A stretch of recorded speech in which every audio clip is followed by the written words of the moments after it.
Trump proposes radical measures for 87,000 IRS agents and foreign trade policies. In a surprising turn of events, former President Donald Trump revealed potential drastic changes to the future of nearly 87,000 newly hired Internal Revenue Service (IRS) agents.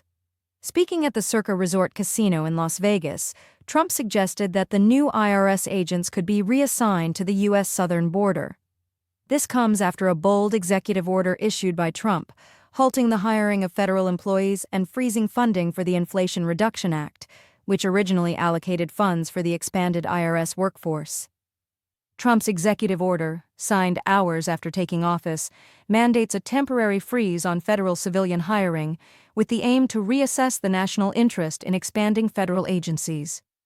This freeze particularly affects the IRS, which had been slated to hire new staff as part of the 2022 Act, designed to focus on high-wealth individuals, complex partnerships, and large corporations to ensure they pay taxes owed.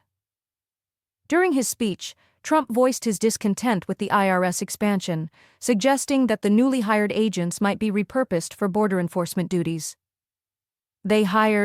We're trying to hire 88,000 new workers to go with you, and we're in the process of developing a plan to either terminate all of them, or maybe we move them to the border," Trump told the enthusiastic crowd. He further commented on the potential of the IRS agents being authorized to carry firearms, a move he deemed fitting for their new border-related roles. In addition to halting IRS expansions, Trump unveiled plans to create a new agency called the External Revenue Service, IRS. This agency would be responsible for overseeing taxes, tariffs, and revenues related to foreign countries, marking a significant shift in U.S. foreign policy and trade relations. The ERS would focus on collecting duties from foreign imports, a move aimed at increasing the U.S. Treasury's revenue through tariffs on countries such as China, Canada, and Mexico. Trump also reiterated his aggressive stance on trade, announcing his intention to impose a 25% tariff on Canada and Mexico and an additional 10% tariff on Chinese goods.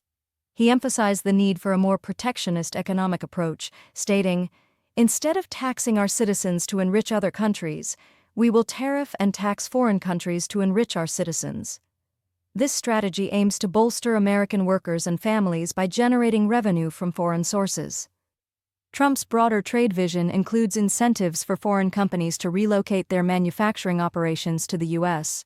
In a speech to the World Economic Forum, he urged international leaders to bring their production to America, offering among the lowest taxes in the world in exchange. At the same time, he warned of severe economic sanctions against nations that chose to manufacture elsewhere.